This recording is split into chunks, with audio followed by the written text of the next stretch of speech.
Welcome to Clinical Lab Chat, part of the MedCore Podcast Network. I'm Chris Wolski, Director of Business Intelligence for CLP, and today I'll be speaking with Dr. Artem Rogovskky and Dr. Dmitry Kurouski about the work they're doing to develop a more sensitive test for Lyme disease. Now, Artem is a member of the Department of Veterinary Biopathology in the College of Veterinary Medicine and Biomedical Sciences at Texas A&M, and Dmitry is a member of the Department of Biochemistry and Biophysics, also at Texas A&M. So we have the Aggies well represented today. Welcome, Artem and Dmitry, to Clinical Lab Chat. Well, we're very excited to talk to you about your work. I do want to make it very clear that you are still in the research stages, and this is not, unfortunately, an available test.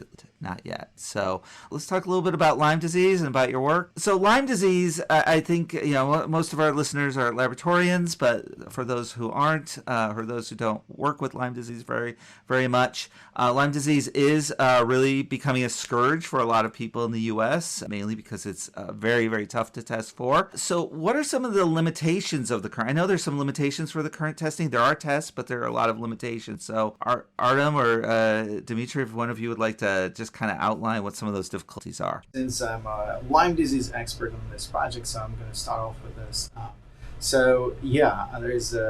There's a test available out there. It's FDA approved in the United States, so called two-tier serology testing, and it's made up of two tests. One is the ELISA test, which is a serological test, and it's very sensitive test. So it can give you a lot of false positive ones. And once the ELISA is positive, then it is followed by a more specific test, which is a Western blotting or an immunoassay test. That test is highly specific. So two-tiered system has been a while on the market, and unfortunately, it has a lot of drawbacks. One of them is a poor sensitivity, especially during early stages of Lyme disease. Right. So, as an example, you can have a clinical symptoms, pathognomonic, specific to Lyme disease, but as erythema migrans, that skin lesion. But at the same time, the sensitivity of that test during early stages can be up to 40% only. So it has low sensitivity, and as the disease progresses, then that sensitivity becomes higher and higher. But it is very important to start treating Lyme disease at the early stage when spirochetes are still not well hidden in the system, in the human body. So that's the challenge. The diagnostic. A lot of people, a lot of labs are working towards creating better tests. Ideally, we want to have a direct test or indirect. Right. So that's kind of goes to your research, which is really interesting. I read you sent me some studies. I read over those, and you're both from very different disciplines. So your research is very multidisciplinary. So it uses Raman spectroscopy. And can each of you kind of discuss your role in this research? Maybe go over a little bit why Raman spectroscopy was the method that you kind of settled on, or the method that you're exploring. Yeah, let me take this question. So it's completely correct. Like you said, we have not only multidisciplinary team, but we have a team of researchers that have completely different but complementary expertise to solve this problem. Artem is an expert in Lyme disease, whereas my area of research is development of innovative spectroscopic approaches that can be used to probe the chemical structure and composition of samples. And Raman spectroscopy is one of these technique that is fully non-invasive and non-destructive. And what we demonstrated is that using Raman spectroscopy, we can detect and identify different strains of Borrelia burgdorferi, the pathogen that is causing Lyme disease, by the very quick and non-invasive analysis of blood, both in mice and in humans. And we expect that this method, because there are also handheld instruments, can be essentially performed directly in hospitals or analytical laboratories for the confirmatory diagnostics of Lyme disease. Now, if I understood the studies that Artem sent over to me, I say this, I think, almost every show. I am not a medical person. I'm a writer. I've been covering health for a long time, so please sort me out here. But if I understand it correctly, though, the test results are not direct. It's more. I find it really interesting. If you could kind of describe how the results or how you identify or how the results work, maybe in a little more detail, because it's not like a direct sort of result. It's more indirect, if you know what I mean. Maybe I can get started, and Artem. Okay. So it is completely correct. What was done by another group of researchers that utilized mass spectroscopy is that they found that in the case of Lyme disease, the chemical composition of blood is changing, and these changes are quite drastic. The changes are owed to about 30 different compounds that change in the concentration if someone gets Lyme disease. And Raman spectroscopy is a technique that can probe the composition of the sample. So what we probe is the change in the profile, the chemical profile of the blood. And through these changes, we can identify the disease, or we can diagnose the disease. Of course, there is a lot to go. Just one second. But what is exciting at this point is the specificity, because we, together with Artem, worked on like 6 different varieties of Borrelia burgdorferi, and we can differentiate between these varieties using Raman spectroscopy. But of course, there is more to do to complete this work. Right. Okay, so that was going to be my next question. So this isn't just for Lyme disease. It has some potential for other types of related tick-borne diseases. I want to add to this discussion. Sure. Question. Your question is valid. So it's actually so far Raman spectroscopy shows promise as being an indirect test. And I'm a bad guy on the team. I'm very always trying to be skeptical, and that I think that that's a good thing as well. Yeah. And that's why, as you mentioned at the very beginning of our interview conversation, is that it is too early to be so super excited about this test. We're still a long road ahead of us, and we still have to develop those multiple algorithms that would allow us to be very specific and sensitive towards identifying Lyme disease patients. So we're still doing the work. We're still continuing. Lucky, and I have to acknowledge the Bay Area Lyme Foundation here. Without their support, we wouldn't have been able to start this project, but we got the Emerging Leader Award in 2002, and that allowed us to start working towards this project. And also we've got funded last year to continue working on this project. So there's a lot of things to do. As an example, for now we are testing about over 100 samples, human samples, in a blind.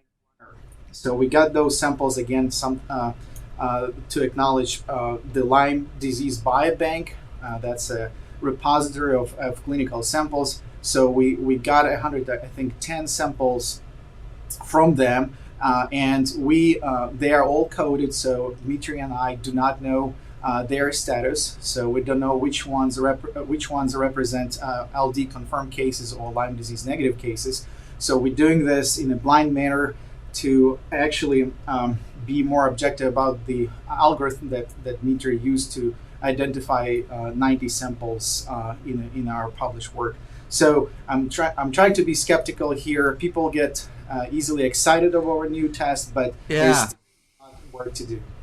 Yeah, well, and we talked about this in our pre-interview, that you've had patients who have shown up who are ready to give you their samples, It also reflects the need for a better test. So I think the excitement, I think, is understandable in that regard. So you talked about you are doing some testing. You've done, I know from the studies you sent me, there's been some tests with I think animals, mice in particular, and now you're moving on to testing human samples. What's the next steps? Once you walk us through what your next steps are, what kind of timeline? I mean, certainly, there's a lot of steps, so there's a lot of variables involved, but what kind of timeline are we talking about with a test like this? Because I think that's a very interesting thing too, because we're always very anxious. I think we got with COVID, with all the tests it seemed like they were created overnight. I think that people don't understand, both laboratorians and the regular public don't understand how long some of these processes take and why they take so long. So maybe you can walk us through a little bit about your next steps beyond the human samples. What's after that once you start working out that algorithm? So the timeline is hard to predict, but we have already this project that was funded again, where we're analyzing the samples, human blood samples, in a blind manner. I think we are done with a little bit over 30% of those samples. And we still have to analyze the rest of the samples and submit the results to the Lyme disease biobank, where they would decode the samples and share their results with us. So, but then the next step would be to test some blood samples from human patients that are free of Lyme disease, but were diagnosed with other diseases. So that's just to address that specificity concern. And then we, Dmitry and I have an idea, and I will let Dmitry talk about this more, where we actually want to apply Raman spectroscopy to develop the direct test. And that's something we're trying to initiate at this moment. We still have to get some funding for that, but there is still a great possibility of actually using Raman spectroscopy as a direct test, and I will let Dmitry speak on that. Well, Dmitry, I'm all ears. Let us know what this is. Right. But before I come to this, let me elaborate more on what Artem said. This exactly demonstrates easy translatable nature of our approach, because diseases that we want to look at to compare our responses, Raman responses to Lyme disease are sepsis and syphilis, for example. So obviously doing this work, one day we will have a good spectroscopic library to diagnose syphilis. Again, this will be done non-invasively, non-destructively. It's a big deal. And let me also add more excitement to this research. In terms of its translatable nature, my group works on diagnostics of plant diseases for almost 5 years, and we demonstrated, we were quite on that stage maybe 4 years ago, but now we understand that we can detect viral diseases, we can detect bacterial diseases and fungal diseases in plants, and we already commercialized this approach in regards to the plant research. So I bet exciting news will come soon. But like Artem said, there is a way to enable direct diagnostics. And for this, we want to utilize nanostructures that will have very high specificity towards specific molecules to the Borrelia burgdorferi. And through this specificity, we will be able to detect and identify these molecules that are the markers of diseases. And the really exciting news is that specificity and selectivity of this approach is very high, and I should say that this nanoparticle approach is capable of single molecule detection. So we definitely expect to have very great sensitivity, but also this will kind of improve the approach itself, because unlike indirect, it will be direct. Yeah. Oh, that's very exciting. So I can't wait to hear more about your next steps there. But unfortunately, we've come to the end of our time today. Artem, Dmitry, thanks again for taking time to speak to me about your work. Please keep us updated. I think this is something it's really exciting. I think it's a really exciting approach, really different, and I think it's also really important work you're doing. Tick-borne diseases are just so horrible. I've had relatives who've who had Lyme disease, and they really had to struggle quite a bit. So I know how important it is to have a test. I also want to thank the laboratory audience for listening, as always, and look for more episodes of Collab Chat in the year, and visit us online at clpmag.com and all of the media platforms next time.